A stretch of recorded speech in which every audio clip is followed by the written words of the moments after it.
All right, so there's a good reason we could say good Yontif, the Hilula of our Rebbe, Gimel Tamuz, 27 years. So there's so much to say. Let's see what we can say in 45 minutes. So let's see. This is the Rebbe's style of learning. The Rebbe had a very interesting style of learning that from every halacha, even one that seems not applicable to our time, the Rebbe was able to see in a deep psychological and emotional truths and show its relevance. The Rebbe demonstrated its relevance to our life today. So here is a classic example. This is from the Fabringen. Let's see, we'll find the date. We'll find the date soon of the Fabringen. So, so the beginning of this week's Parsha, Parshas Chukas, it begins by speaking about Tumas Ohel. Tumas Ohel. If somebody dies in a tent, even if it's a huge tent, and there's a person on the other side of the tent, they don't even know the person, someone passed away. It doesn't matter. Everything in the tent, all the people in the tent, all the vessels in the tent, anything in the tent that's susceptible to tumah becomes tameh, and it's a severe form of tameh that lasts at least 7 days. The person has to be sprinkled on the 3rd day and the 7th day, go to a mikveh, and then they become pure. Tumas meis, the tumah, the spiritual impurity of a dead body. And it's discussed, it was today's Chumash Chitas, very relevant. So the Rebbe brings down what the Chatam Sofer said about this. Chatam Sofer was the chief rabbi of Pressburg. His name was Moshe Sofer, Moshe Schreiber, familiar name. And he said this when somebody mocked a chassid who went to their Rebbe for Yontif. And there were so many people who were there. This chassid didn't even have a chance to have a private speaking with his Rebbe, but he didn't have a yechidus with the Rebbe. He didn't have a chance to speak to the Rebbe, but they davened under the same roof. So the Chassam Sofer said, and the Rebbe brought this down, that we see with Tumas Meis, the spiritual impurity that comes from a corpse under a roof in a tent, even if a mile away, the tumah affects this person. The person becomes tameh. So how much more so, the Rebbe brings down, with holiness and purity, to be under the same roof. So the tzaddik brings purity to the people that are present. And this is what we learn from the concept of tumas ohel, of a corpse in a tent. Everything is very relevant. You can see the holistic relevance. So tumas meis. So we lived in Crown Heights for 29 years, and for the first 20 of those years was before Gimel Tamuz. So we lived 20 years there with the Rebbe, and we became kind of spoiled, the people in Crown Heights. We could daven with the Rebbe, we could go to Fabringens, we could the Rebbe gave out memorim, the Rebbe gave out dollars. There was many chances and times to get close and personally close, and also just davening, even if there was 1,000, 10,000 people there, as still being under the same roof as the tzaddik. So it was very hard. It was very hard for the people for the 2 years after the Rebbe had his first stroke. It was very, very hard. We were so spoiled and used to seeing the Rebbe. And then Gimel Tamuz came. So it came out like it did this year. It was Motzi Shabbos. Parshas Chukas was going into Parshas Korach was going into Parshas Chukas, and at that time, people in Crown Heights had beepers. This was kind of before the cell phone explosion, and the beeper had one line of print, and it would beep if the Rebbe was coming out on the balcony, if something was happening. There's a chance to see the Rebbe. The beeper would go off, and there could be one line of print. So the Rebbe was in the hospital at this time, Gimel Tamuz, 1994, and the buzzer went off, and the one line of print said, "Say Tehillim now." It was midnight. It was Motzi Shabbos midnight, And another half an hour later, it said, say more Tehillim. And another half an hour, about 1:30 in the morning, it said, Shema Yisrael, Hashem Elokeinu, Hashem Echad, Baruch Dayan HaEmes. So we got dressed and we started walking to 770, as did so many people in Crown Heights, and men went to the mikveh, and I was standing on the porch of the women's shul of 770. And I did seem like it would be a good time for the Geula Shalema, the complete redemption, because there was a lot of press, a lot of world attention. I had a small tambourine in my pocket in case it was going to be the complete redemption. That wasn't what happened that night. Instead, about 3:30 in the morning, an ambulance pulled up, and the corpse, the body, the mace was carried into the Rebbe's office. And then the powers that be said anyone who wants could file by and walk by the office. I don't know. I've only had one other experience where a mace is in a room before the Chevra Kadisha comes to take the body. And actually was a very holy person also, Rabbi Schusterman, who read the Torah for the Rebbe for 40 years. And how it's done is that the body is wrapped in tachrichim, wrapped in a talus on the floor with the feet facing the door. And walking by, there were like 4:30 in the morning, there was such a wave of holiness. It was something I just never experienced anything like that before. It was something so powerful, so strong and so powerful, unbelievable. So something happened, Gimel Tamuz. We went the next day, we went to the Levaya, we went to the cemetery. And during the week, my husband and I went about 4 a.m. in the middle of the week to the Ohel. And there were Bachrim cleaning up outside and sleeping in the grass. They didn't want to be separated from the Rebbe. And we went inside. We were the only ones inside. It was really like a Yechias where the Frierdiker Rebbe had been, the previous Rebbe was buried there. But it was dug up, the next Rebbe, and it was dirt, and there were places, ropes put up so you don't fall in. It was very raw. It was very powerful, very raw. So that part of the Gimel Tamuz story, that part of the story happens, and we had the schus to be there. Okay, so now that we've established that fact that something happened on Gimel Tamuz, let's see if we can learn more about what it is.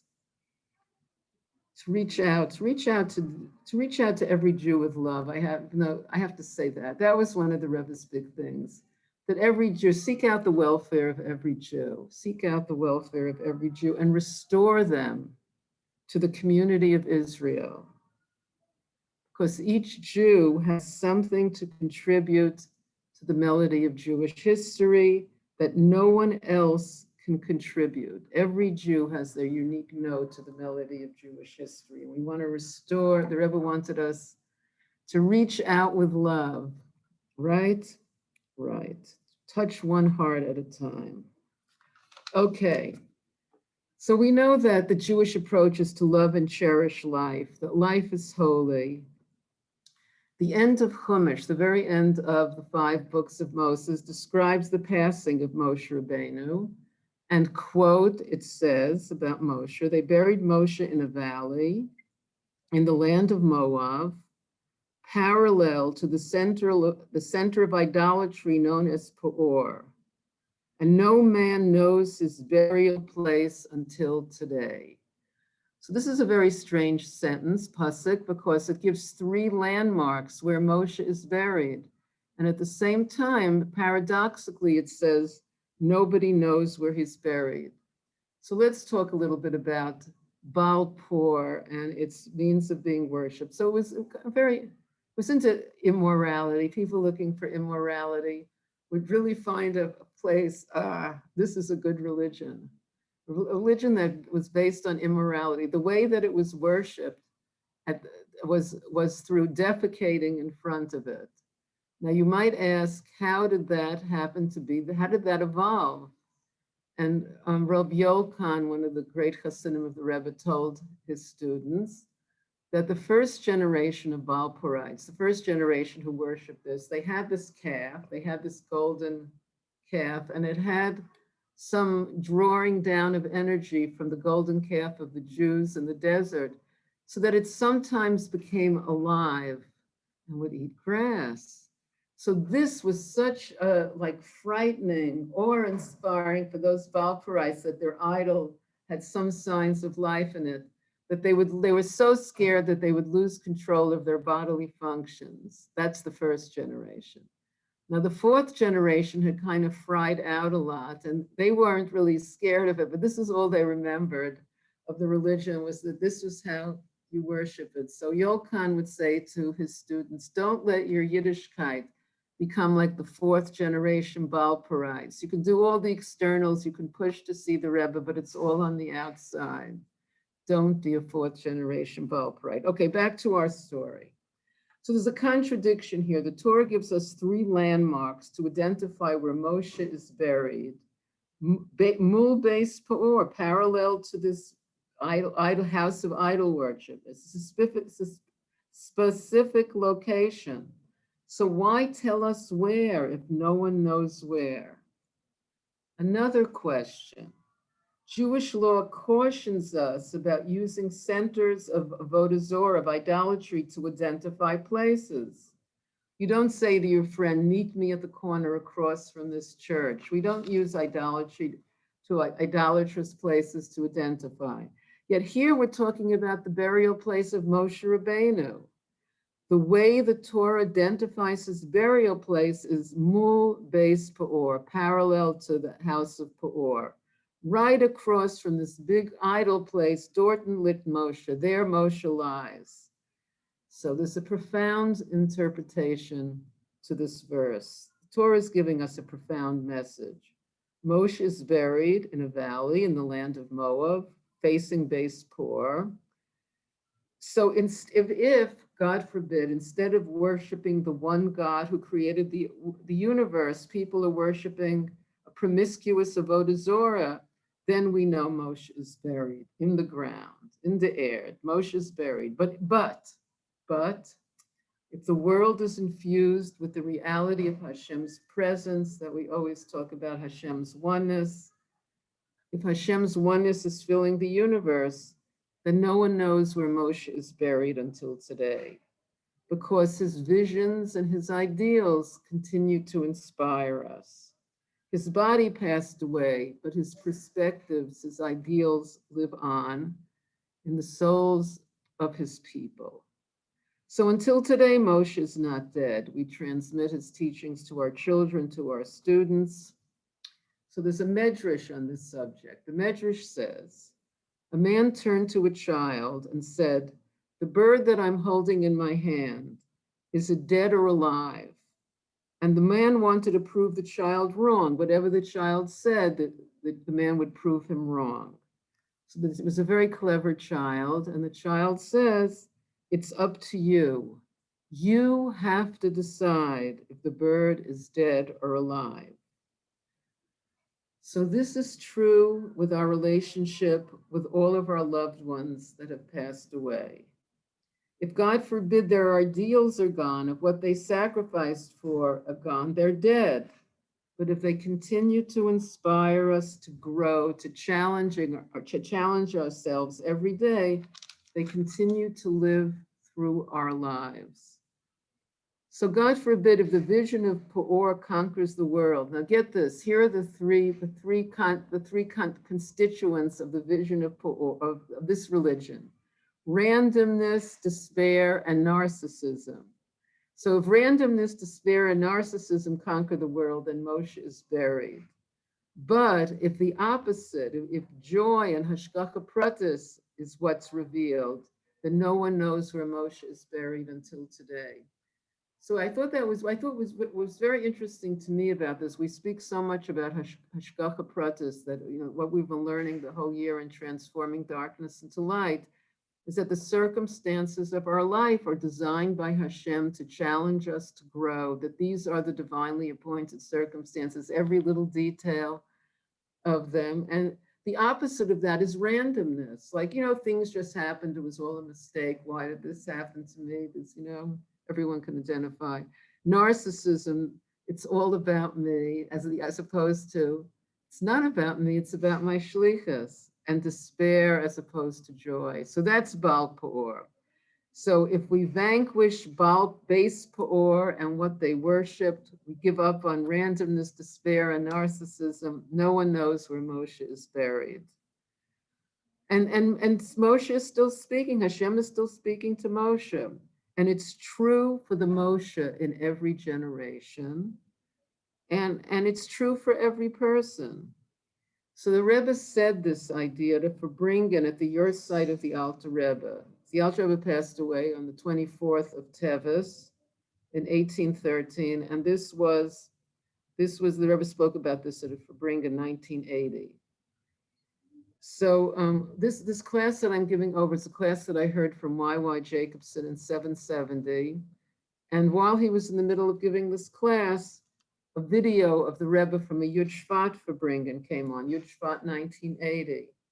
And the Rebbe said, quite relevant to what we're talking about, that the success of a tzaddik is revealed only after his passing. The success of a tzaddik is revealed only after his passing. That a tzaddik never leaves this world. Only the restrictions of his body are removed.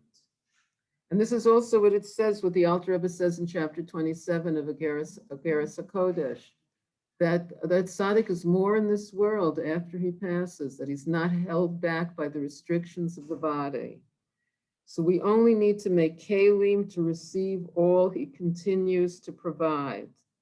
And the Talmud says, that sages say, just as his children are alive, so he is alive. And the Rebbe said, seeing the Talmidim of the Frierdiker Rebbe, who was the Rebbe's father-in-law, the previous Rebbe, those who studied for him directly or through his writings. So this is also true now. Some of us had the schus, us older people had the schus to actually see the Rebbe, and other people connect with the Rebbe through his writings. When the Rebbe's influence lives within them, and they enliven those around them, he too is alive. So this is what the Rebbe said. And I like that idea, to enliven those around us. This is our shlichus, not to to enliven people, give people life. It's a very good shlichus. I think it works. A shlichus that works. So this is what the Rebbe continues to do. He enlivens our life, and then he too is alive, with even greater presence and vitality than before, the Rebbe said.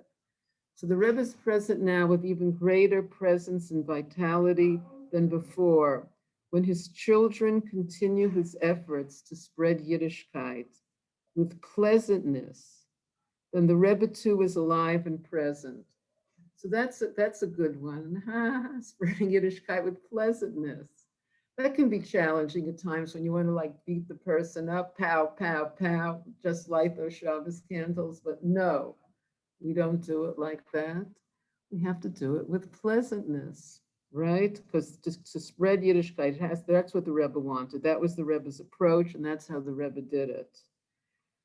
Yes, and then the Rebbe too is alive and present, and we bring delight to his soul, and he blesses us and empowers us, begashmius and baruchnius, spiritually and physically, in all of our endeavors, in each of our spheres of influence, in our home, in our cities, in our country.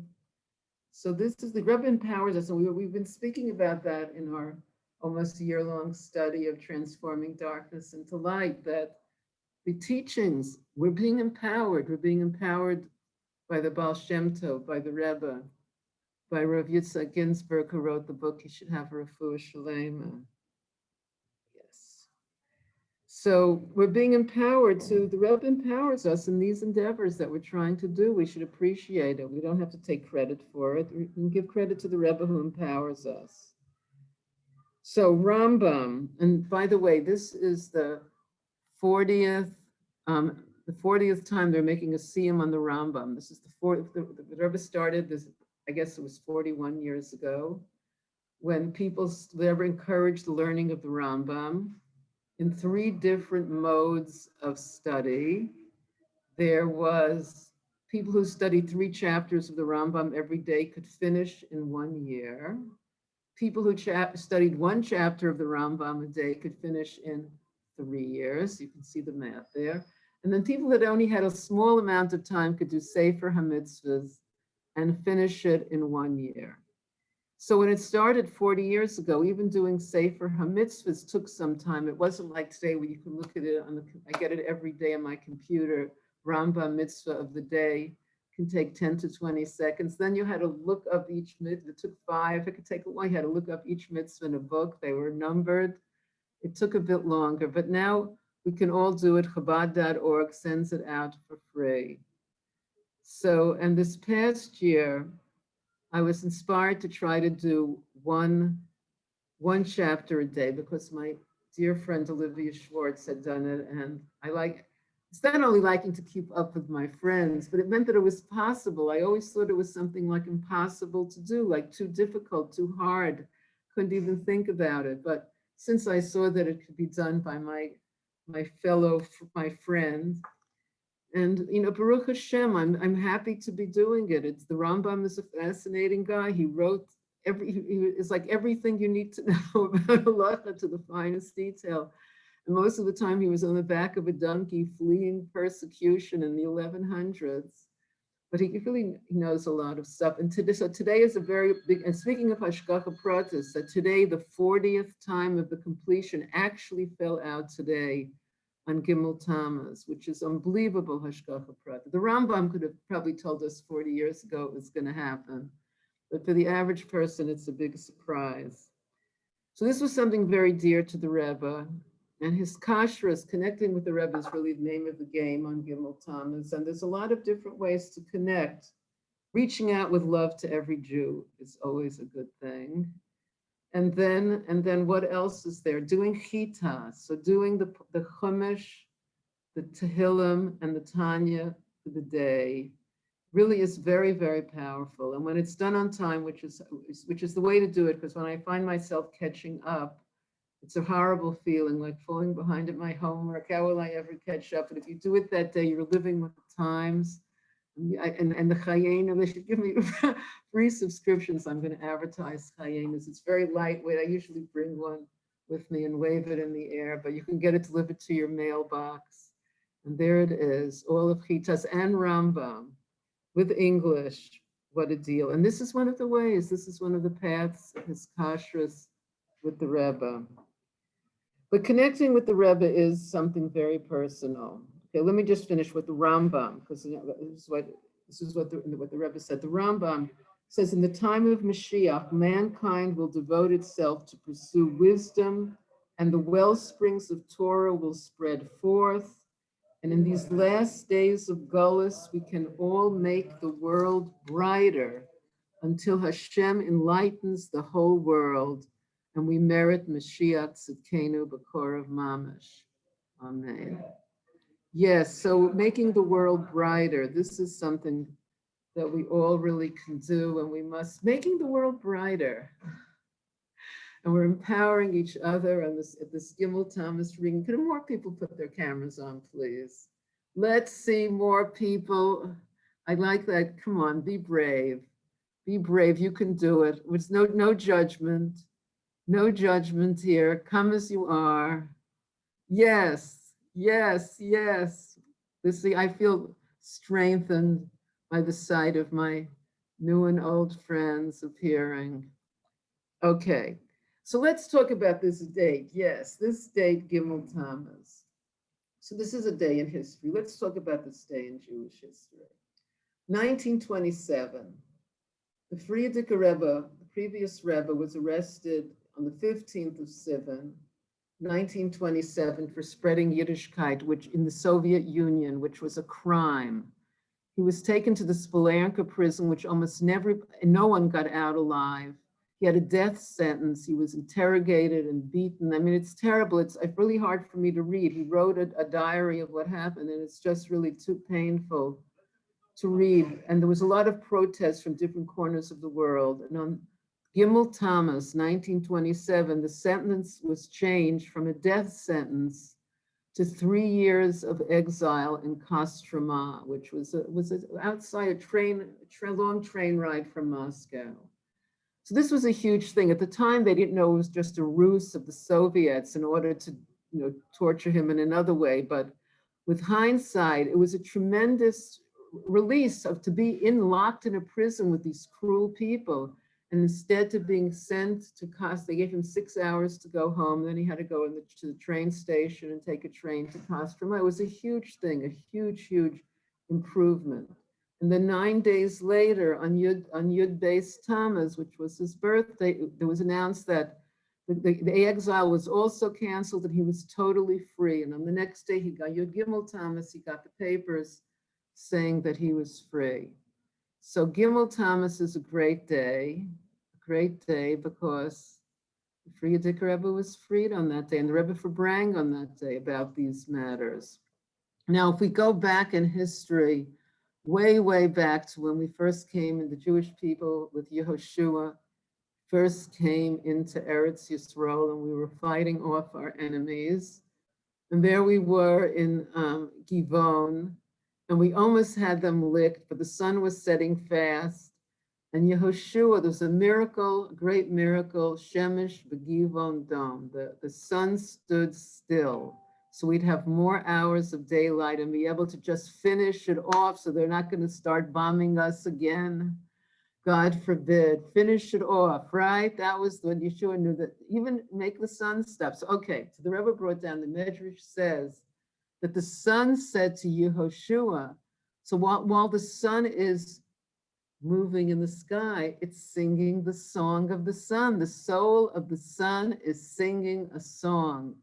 I guess we all knew that somehow deep down.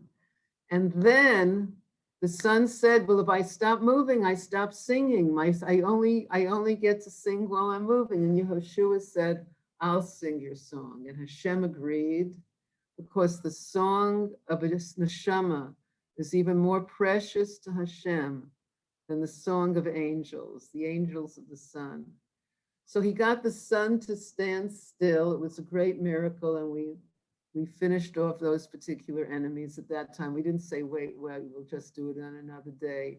It was over. The sun had to stand still. So Gimel Tammuz has a long Jewish history, and we have our Gimel Tammuz, which is right now. The Rebbe would always bring in Eretz Yisrael, it's already night, but the Rebbe would always bring the night of the Yortzeit, the night after, the night that follows the day, or the night that follows the birthday, because I guess on the Mizbeach, the Korbanos were still burning, there's still a connection.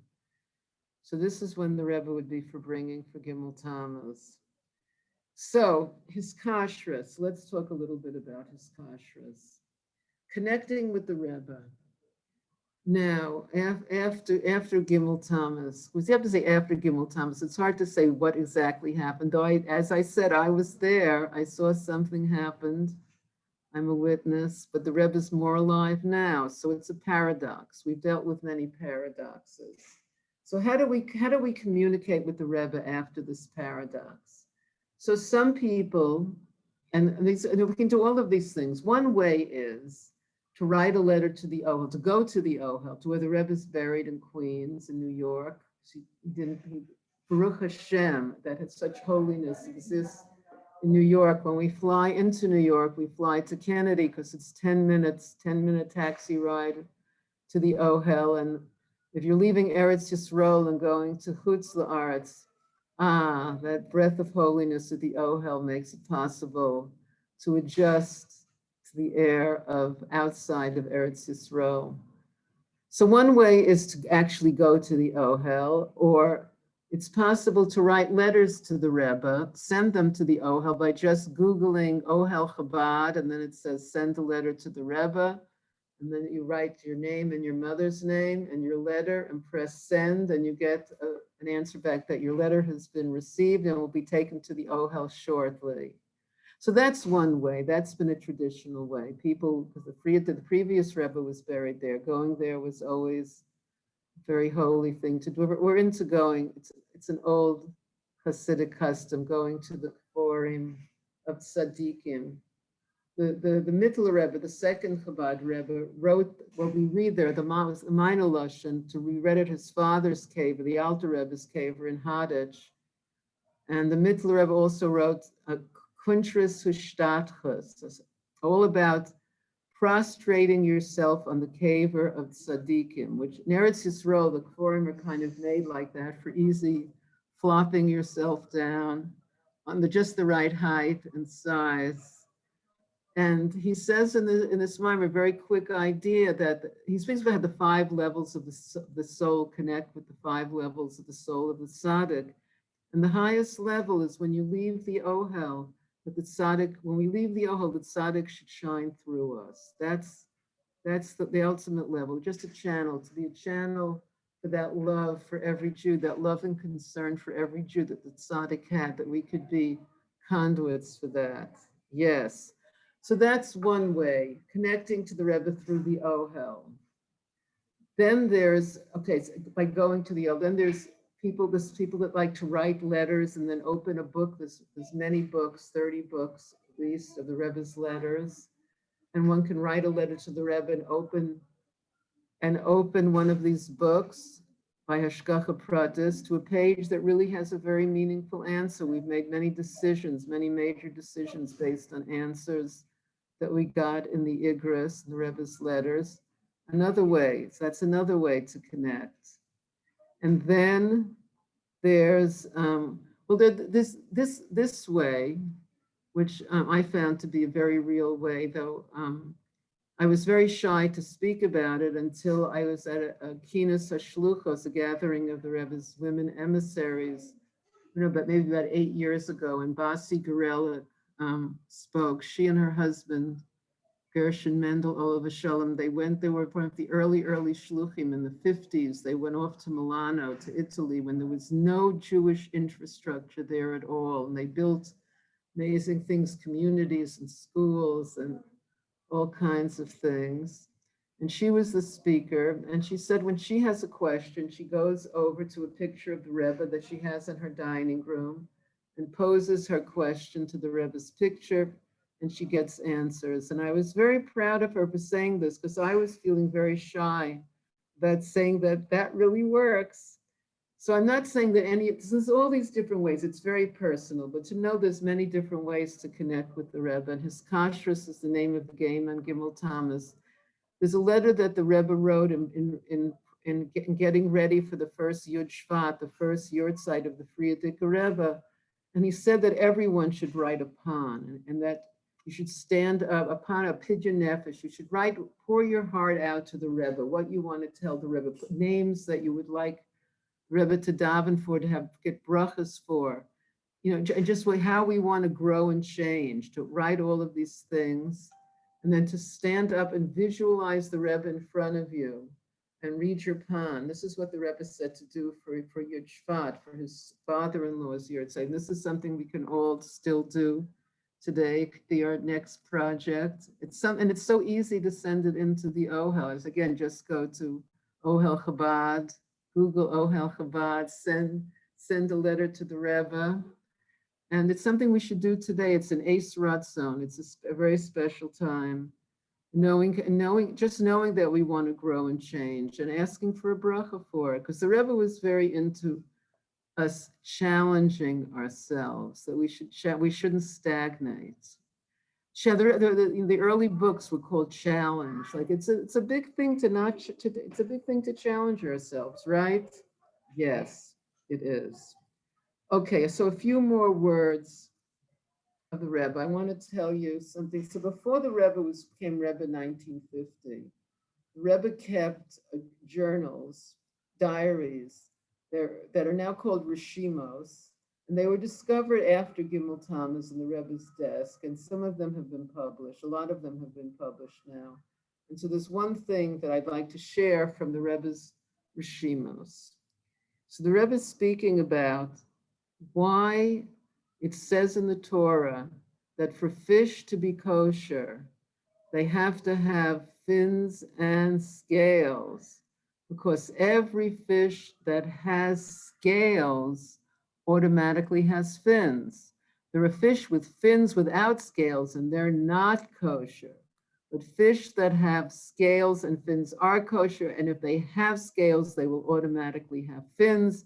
So our question is, why does the Torah say fins also? What can we learn from this? So the Rebbe spoke about this. So scales are like a protection for the fish. It's like help the scales protect the fish. It's like an armor. It's like a sheet of armor, all of those scales on the fish. And for us Jewish people, that's morality. Morality is a big protection. I thought it was an interesting way to see morality. But it is a big protection. If we hold by the morals of the Torah, we're not going to get into a lot of trouble with a lot of things that if we just followed our animal soul as the other option, it caused us a lot of difficulty. So those are the scales. The fins are like the wings of a fish, and they let it fly through the water. So the fins represent ambition. There were some people that made the mistake to think that these two were antagonistic, that either you had to be like a Jew in a shtetl and not be exposed to the outside world, just scales, scales, scales, or just forget about those scales and morality and just ambition to get ahead in the world. So the Rebbe spoke, these both can be used. They don't have to be antagonistic, that we need both. So why does the Torah not just say scales? Because scales by themselves, it's very nice, it protects us, but we need fins if we're going to what the Rebbe said, turn a world over today, care, Welt, kind. We need ambition, like I can affect the world, I can influence people, I can do something, I can actually change reality. That's the fins. We have to use the fins. And the Rebbe really wanted us to use modern technology to bring the Geula. The Rebbe spoke about that. I mean, that's what we're doing right now. This is such a miracle that you can see at least the names of people, if you don't actually get to see their actual faces, all over the world, that we could bring together, people from all over the world could bring together for the Rebbe's Yahrzeit. We can inspire each other using technology. Other Hasidic groups would say, don't get involved with technology, just protect ourselves, just keep our Yiddishkeit pure. But the Rebbe wanted to use both scales and fins. So that's something from the Rebbe's Rishimos that I always think about while I'm snorkeling in Eilat and looking at those gorgeous fish with the fins and the scales. And I think of this teaching of the Rebbe. Look, there's scales, there's fins, and if they have scales, they have fins. Okay, so for those snorkelers, you'll appreciate that story.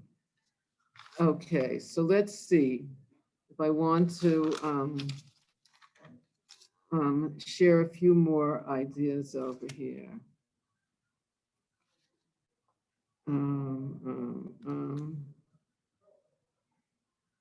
Oh, here's I think it might be. I forgot to bring along a bottle of wine. I'm not actually home tonight, but it's good to bring. The Rebbe said that a drop of drinking is enough to change your consciousness. One doesn't have to be an alcoholic.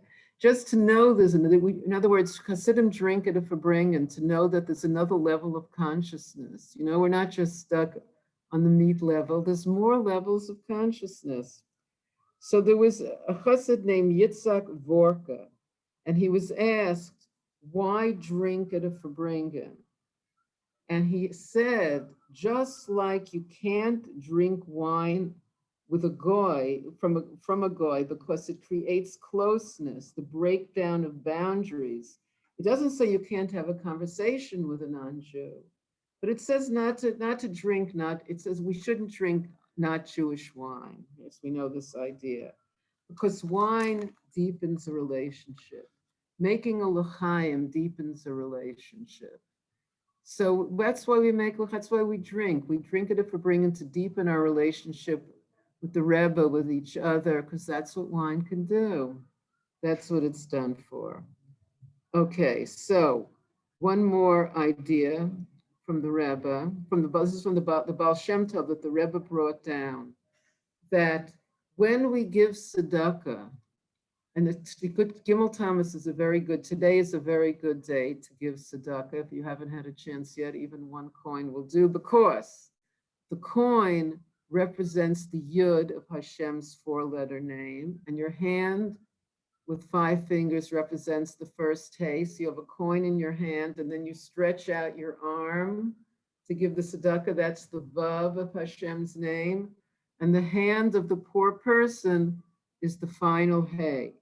So you're making Hashem's name. Now, the Baal Shem Tov said, the trick is to do it before you're asked, because if the person stretches out their hand first, then you don't get that Yud K Vav K in the right order. It's still good to give, but, and when I learned this, I found this was a very interesting idea, because it's very subtle to be able to give to someone before they ask.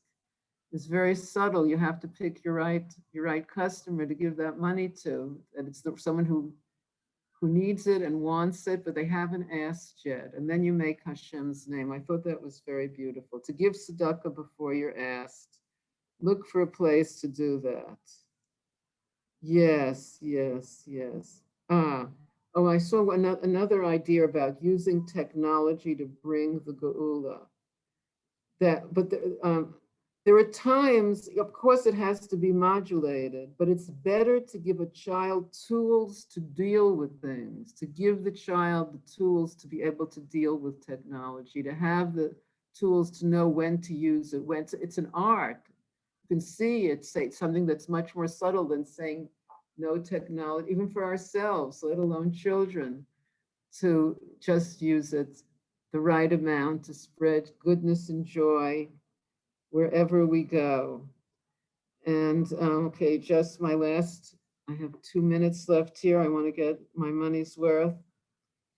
Another idea from the Rebbe, Achash Shoalti. It says in Kapitel 27, which was very dear to me because I became from when I was 26. And in my first letter from the Rebbe, he did say to say the Kapitel I would be my next birthday, which was 27. So it was always, so it says, Achash Shoalti Me'as Hashem.